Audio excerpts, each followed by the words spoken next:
শ্ৰদ্ধা ৰাইজ মহিলাসকলে মোক সোধে 10,000 টকাটো মামা কেতিয়া দিব এইটো এটা চিন্তা হৈ আছে হয়নে নহয়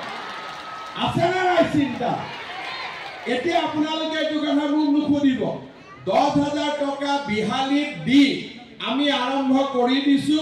ভুৱন পেগু ৰনোজ পেগু প্ৰদান বৰুৱাই যিদিনাখনে দিন দিয়ে সেইদিনাখনে আহি মই ইয়াত দি থৈ যাম মোৰ কোনো আপত্তি নাই মোৰ ফালৰ পৰা এতিয়া সব ক্লিয়াৰ হৈ গৈছে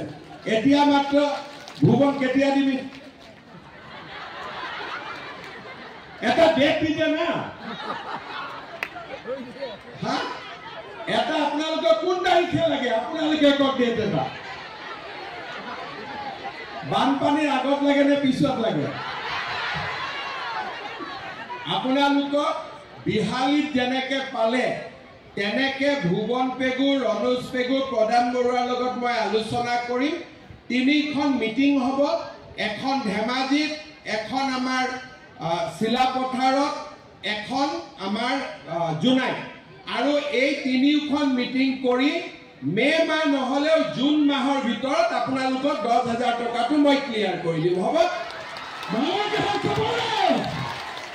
এতিয়া আকৌ কোনোবাই ৰেকৰ্ড টেকৰ্ড কৰি লওক জুনৰ ভিতৰত দিম বুলি কৈছো তেতিয়াহে মোৰ মনত পেলাই দিব পাৰিব হয়নে নহয়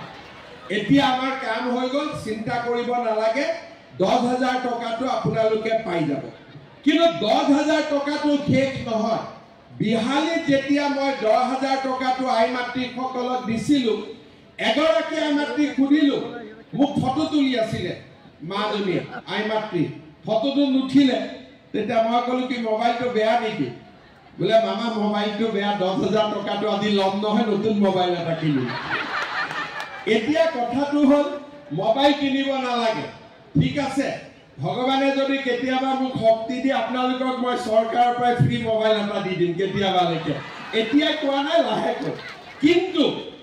এই 10,000 টকাটো আমি যোনদিনাখন পাম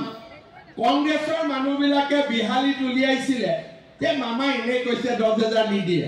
মই 10,000 দি দিলো এবাৰ ইলেকশ্যনত কংগ্ৰেছে তাতে ইলেকশ্যনে নেখেলিলে সব বিজেপি আনকণ্টেষ্ট জিকি গ'ল কাৰণ প্ৰচাৰ বেছি কৰি আছিলে মই নিদিও বুলি আৰু মই যি কওঁ আজিলৈকে প্ৰত্যেকটো কথা ৰাখি আহিছো নে না গতিকে এতিয়া আপোনালোকৰ মই এটা অনুৰোধ কৰিম 10,000টো পাবই 10,000টোৰ কাৰণে মই একো কোৱা নাই কিন্তু 10,000ত মই শেষ নকৰো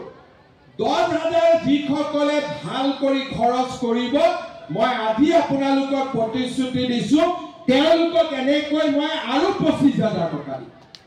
আৰু 10,000 টকাটো খালি আপোনালোকে মোবাইলত খৰচ নকৰিব স্বামীৰ ব্যৱসায়ত খৰচ কৰক ঘৰত গাহৰি পালন কৰক গৰু পালন কৰক কিবা এটা উপাৰ্জনমূলক কামত খৰচ কৰিব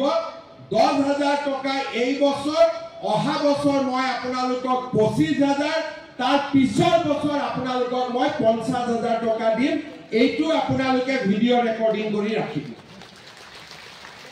ভিডিঅ' ৰেকৰ্ডিং কৰি ৰাখি দিয়ক সেইটো দিম